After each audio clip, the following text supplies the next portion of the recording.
25-26లో మొదటి 9 నెలల tax revenues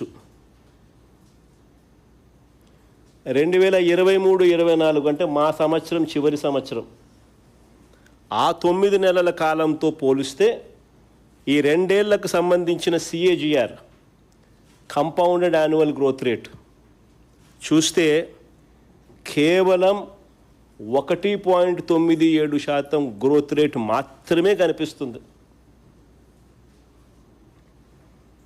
ఇంకా ఆశ్చర్యం ఏమిటో తెలుసా, స్కాగ్ అంటే CAG comptroller and audit general వాళ్ళు డేటాను ఈ మధ్యకాలంలోనే అప్లోడ్ చేసినారు.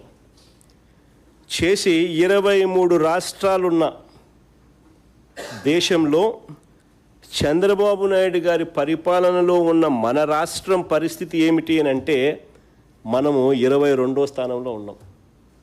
అంటే చివరి నుంచి 2వ స్థానం, చివరి నుంచి 2వ స్థానంలో ఉన్నాం. అంటే రాష్ట్రానికి సంబంధించిన రాష్ట్ర సొంత ఆదాయాలు స్టేట్స్ ఓన్ రెవెన్యూస్ పురోగతి లో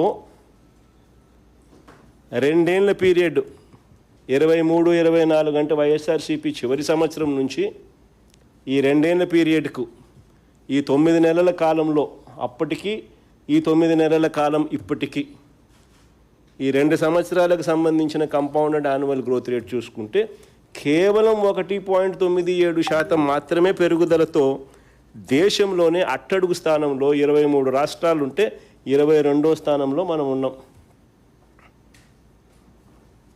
చంద్రబాబు నాయుడు గారి అసమర్థత ఆర్థిక నిర్వహణకు ఇది సాక్ష్యం కాదా అని అడుగుతా ఉన్నా.